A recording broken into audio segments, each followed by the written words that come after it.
si uno va a una mesa a negociar con una guerrilla, lo primero que no puede tener es afán. La guerrilla es guerrilla y los señores armados son señores armados. Y Petro tiene ideas brillantes, pero algunas son descabelladas. Es muy grato tenerlo a usted acá porque pues casi no tiene tiempo, pero por eso quiero preguntarle a usted, haciendo un balance, ¿verdad?, del gobierno del presidente Petro y de varias ideas progresistas con las que usted definitivamente ha acompañado durante muchísimos años, entre otras cosas, los procesos de paz y demás. Eh, ¿Cómo cree que el presidente ha hecho su gestión y su labor hasta el momento? Pues yo creo lo siguiente. Primero, él fue elegido por el cambio, para el cambio. Ujú. Luego tiene derecho a cambiar. Más que incluso derecho, obligación, porque eso es lo que ha prometido. Y uno tiene que entender, por lo tanto, que la tarea del cambio a veces exige de lo que pudiéramos llamar la demolición. Es necesario quitar cosas porque si no, el cambio pues es irrisorio. Es lo que pasa con las instituciones. Cuando pedimos apoyo a la institucionalidad, no es para no tocarlas, ¿no? Las instituciones se pueden cambiar. Pero lo que me parece que es grave del presidente es que todo esto está en un manto de confrontación excesiva, de odio. Yo oía el discurso del presidente Boric en Chile, cuya condición de hombre de izquierda nadie discute, a raíz de la muerte del expresidente Piñera, la manera equilibrada, integradora de la sociedad, sin renunciar a sus ideas. Y uno quisiera del presidente Petro no esta pugnacidad permanente, pero en segundo lugar, eh, y Petro tiene ideas brillantes, pero algunas son descabelladas y no es muy amigo de la ejecución. Pareciera que le da como pereza administrar. Perdónenme que no quiero ser irrespetuoso, pero el problema para Petro es el siguiente. La ejecución ha sido pobre. Tiene 2 años para lograr metas de cambio, porque el problema es que se está jugando su legado no solo frente a la sociedad colombiana, lo cual es obvio, sino frente a su izquierda.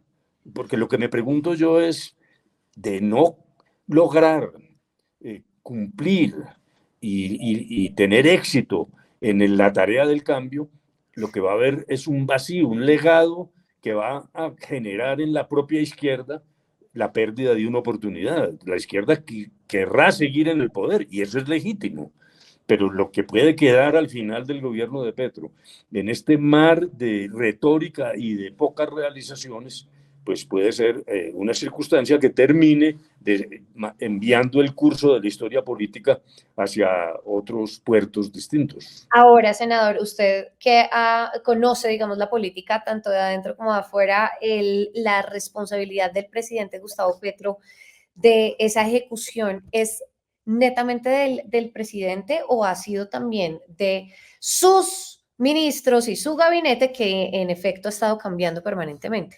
No, claro, esas responsabilidades siempre se distribuyen, pero es que el problema del líder es el de la conducción, el de la delegación con control, el de la exigencia proactiva de resultados. Y eso es lo que no vemos. El presidente habla por el Twitter y entonces es como si esas fueran las instrucciones a los ministros y que se condimentan luego con regaños en público que son inocuos e inútiles. Esos ministros les meten unas vaciadas, pero al contrario uno no ve, por lo menos no lo veo yo y esa es mi opinión respetuosa, la labor del líder gerente, el líder administrador, no solo el líder retórico, es conducir también a sus propios ministros, al Estado como un conjunto, en la búsqueda reflexiva, metódica, severa pero respetuosa, con claridad de metas respecto de lo que quiere el presidente. Esas metas están, por ejemplo, en el plan de desarrollo, pero todo esto queda muy suelto en un equipo de gobierno que incluso a veces se contradice públicamente. El señor ministro Jaramillo de Salud dijo que había necesidad de crear impuestos sobre las empresas, lo dijo, sobre las empresas, nuevos impuestos para la salud. 8 días después de que el propio presidente y otros ministros, entre otros el de Hacienda, había dicho hay que rebajar la tributación de las empresas. Luego, la máquina no puede funcionar así. Es lo que quiero decir. Hay iniciativas de Petro que uno comparte. Buenas. paso por acá para darles una pausa y decirles que se suscriban rápidamente acá, clic, suscríbanse. O por lo menos comparte parcialmente, pero que se atascan en un mar de contradicciones y de desorden dentro del gobierno. ¿Usted ha logrado hablar con el presidente? ¿Ha podido hablar con el presidente recientemente o no? No No, tanto. no, no, no, Usted no no, habla con el presidente. no. Y si, no sé, tal vez en algún momento quisiera el presidente un consejo por parte suyo, que usted ha estado bueno, en distintas esferas en nuestro país, en todos los ámbitos. ¿Usted qué le podría decir al presidente ahorita? Primero, no a título de consejo, porque pues no estoy para dar consejos, eso sería demasiado arrogante. Y segundo, lo peor son los consejos no pedidos, porque entonces realmente uno queda, para usar lenguaje coloquial, como una especie de sapo. No, Sí. yo, si esa hipótesis se diera, como tú dices, María Camila, diría lo que estoy diciendo en este momento. Me parece que se necesita método, orden, y particularmente en lo que tiene que ver con los esfuerzos de paz, que Colombia los necesita. Yo me he esmerado en no ser un palo en la rueda y estar a toda hora perturbando la acción del gobierno. Me limito a hacer algunas, a dar unas opiniones que a veces se fundamentan en mi propia experiencia. Y me parece que allí, lo reitero, hay falta de método, de orden, de examen de las circunstancias. Pongo un ejemplo. Del 31 de diciembre, un año antes, acuérdate que salieron los decretos de cese del fuego. Eso fue un desastre, porque nadie lo aceptó. Hasta el propio ELN dijo que ni siquiera le habían preguntado o que no era una decisión compartida. Entonces, esos avances espasmódicos me parece que lo que generan es enormes perturbaciones en algo que tiene que ser riguroso, que tiene que tener exceso de cuidado. Y ahora lo que estamos viendo es con el nuevo comisionado, que es persona seria. Yo conozco a Oti Patiño desde hace años y a mí me infunde confianza de que es una persona sensata, pero a veces toman decisiones como bajo el apresuramiento. Si uno va a una mesa a negociar con una guerrilla, lo primero que no puede tener es afán. Lo primero que tiene que hacer es prepararse para romper. El que no está dispuesto a romper está preso de la mesa y de las negociaciones. Entonces, se hacen nuevamente ceses de fuego. Fíjate lo que está pasando con el ELN, que hay paros armados y luego confrontaciones entre grupos entre sí. Yo sí quiero que los colombianos lean el informe de ayer que publicó la Fundación Ideas para la Paz, porque me parece que hay una radiografía que es muy objetiva. Ese es un grupo liderado por María Victoria Llorente que tiene semanas y meses de trabajo en este tema. Y lo que uno ve es que el descontrol territorial está creciendo en Colombia. Y no solo eso, las cifras de delincuencia. Pero alguien podría decir, bueno, las cifras de delincuencia influyen mucho lo urbano, eso no tiene nada que ver. Pero si se mira la situación en el 2016, cuando se firmó con las extintas FARC, hubo un momento no pleno. Yo no estoy diciendo que hubo, entre comillas, paz en todo Colombia, pero en muchos sitios que ni siquiera se podían visitar hubo un respiro y eso se ha venido deteriorando. Primero, porque creo que lamentablemente el doctor Iván Duque, sobre todo al principio de su gobierno, se metió en un túnel de confrontación ideológica por razón de la forma como fue elegido, que no hizo sino retrasar cosas. Las dos objeciones a la JEP nos hicieron perder casi 2 años en una discusión que estaba resuelta. Y luego, yo tengo que decirlo con respeto, la implementación de lo de La Habana en el gobierno de Petro tampoco ha sido buena, ha sido deficiente y allá había una forma de tratar de adelantarse a lo que está pasando, que es que lo que tenemos es una serie de pequeñas guerras, pequeñas pero dañinas, de grupos entre sí, donde el papel del Estado es muy confuso. ¿El Estado qué es? ¿Es árbitro o simplemente busca el anhelo de paz y la retórica de paz? Por fortuna, Oti Patiño sí ha dicho categóricamente que no puede haber lugares de Colombia donde no impere el Estado de Derecho. Eso es más fácil decirlo que hacerlo. Y si se dificulta, eso no es culpa de Oti Patiño, pero por lo menos esa filosofía sí la comparto. Pero en la práctica lo que estamos viendo es que Colombia está perdiendo control territorial.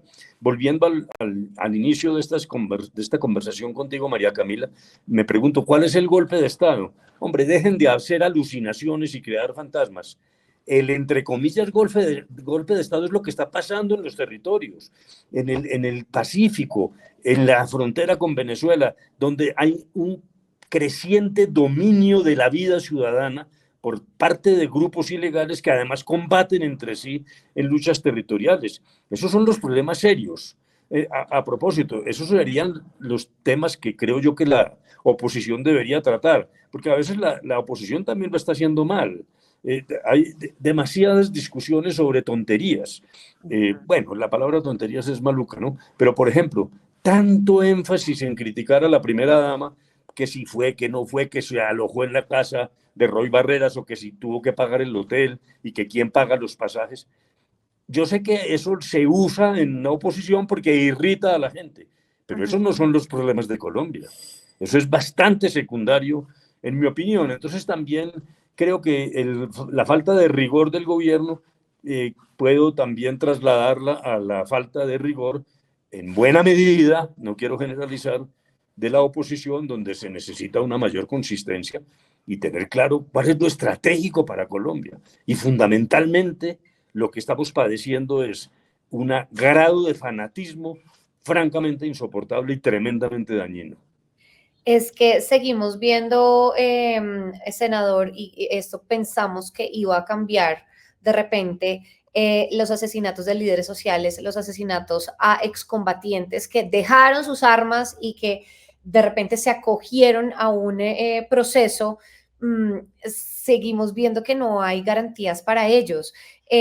Y todo esto, con todo lo que usted nos acaba de decir, ¿usted cree que hace parte de ese afán del presidente de llamar a una paz total, es decir, de simplemente conversar, sentarse a una mesa y conversar con todos los actores armados y organizaciones criminales? Sí, lo primero, Gustavo Petro no se inventó la violencia en Colombia. Aquí llevamos 60 años de confrontación. Luego, cargarle demasiado la mano también me parece que es un poco injusto, porque hay fenómenos donde se ve rebasado de alguna manera el Ejecutivo, pero donde sí creo que hay problemas es, primero ha habido, yo creo, deficiencias de estrategia y de oportunidad y orden y método en las conversaciones. Ya lo dije, por ejemplo, alrededor del tema del cese del fuego. El cese del fuego es un elemento extraordinariamente importante en una negociación y todos los colombianos queremos que sea ya, cese de fuego ya, porque si están conversando, ¿por qué se matan?, etcétera. Pero cuidado, ese es un reloj extraordinariamente complejo. Hay que sincronizar las decisiones sobre cese de fuego con los momentos de la negociación. No es por volver a lo de La Habana, porque entonces no faltará quien diga que es que yo me creo dueño de la verdad. Yo no me creo dueño de ninguna verdad. Pero lo que allá se hizo fue ponderar los momentos de tal manera que el cese del fuego llegara cuando había una masa crítica de acuerdos y una serie de compromisos que garantizaran incluso la movilización de las FARC hacia las zonas de concentración. Luego, en esas circunstancias, el cese del fuego funcionó, se destruyeron las armas. Pero si uno se apresura demasiado, y sí creo, sí, para responder tu pregunta, que aquí hay como cierta ansiedad, como el presidente propuso la paz total con una cierta dosis de adanismo. Adanismo quiere decir, no, es que yo sí soy el que sé. Es que aquí nadie sabía. Aquí llevamos 60 años de confrontación porque nadie sabe. Yo sí sé cómo se consigue la paz porque como yo soy alternativo, yo soy de izquierda, espere y verá. Y eso ha generado un exceso entre improvisaciones y de ansiedad, pues que naturalmente esta es una conversación no con hermanitas de la caridad. La guerrilla es guerrilla y los señores armados son señores armados. Y cada fisura de esas pues las utilizan y la utilizan en su favor. Luego, yo sí, francamente creo que hay deficiencias sin dejar de reconocer pues que la cosa no es fácil. Yo tampoco, en el tema, por ejemplo, de las disidencias, hay varias manifestaciones mías como jefe de la delegación advirtiendo, disidencias puede haber, las hubo con la ETA, las hubo con el IRA en Irlanda. Aquí puede haber disidencias, pero de ahí a lo que hizo el anterior comisionado, que fue recoger fragmentos de una de las vertientes de las FARC que quedaron sueltas, permitir el uso del nombre de Estado Mayor Central de las FARC y darles una cierta aglutinación política que no tenían, esos son errores y los estamos pagando, y por eso ese Estado Mayor Central está creciendo. Luego me parece que calma, y que vamos con despacio. Si se puede, se puede. La paz total es como, insisto, el amor a la madre. Todos queremos la paz total, es que eso no se discute, pero lograrlo exige no solo paciencia, sino contención. Hay cosas que uno puede hacer dependiendo del momento, porque si se adelanta, como diría el programa famoso de televisión, se chispotean. Por ejemplo, un cese del fuego muy rápido, muy precoz, generó, sin duda, la pregunta del ELN: ¿y yo de qué voy a vivir? Y la respuesta a esa pregunta es dramática, porque la sociedad colombiana no resiste que le digan que haya que pagarle a unos señores para que no delincan. Cuando llegamos en La Habana a una circunstancia de esta naturaleza, las FARC ya se habían movido a las zonas y había un programa de reinserción que era dirigido a los PEDETs, a los puntos críticos, a la comunidad sin armas y también a la comunidad ya desarmada. Pero si uno antepone esto de manera precipitada, yo creo que termina generando muchas mayores dificultades en la sociedad colombiana para asumir esa idea de la paz total. Senador Humberto de la Calle, muchísimas gracias por haber estado en este espacio haciendo un poco este balance del gobierno del presidente Gustavo Petro, hablando sobre lo que ha pasado recientemente con la elección a fiscal y los pronunciamientos por parte de organismos internacionales. Mil y mil gracias por haber estado con nosotros. No, a ti, María Camila, encantado de poder volver a conversar contigo, y estaremos siempre pendientes de los desarrollos de tu canal, que espero tenga éxito y suerte. Por supuesto, claro que sí. Mil y mil gracias, senador Humberto de la Calle. Por favor, a la gente que no se ha suscrito, suscríbanse acá abajito y recomienden este video y todos los videos, las entrevistas que estamos haciendo día a día. Mil y mil gracias y nos vemos en una siguiente oportunidad. Chao, chao.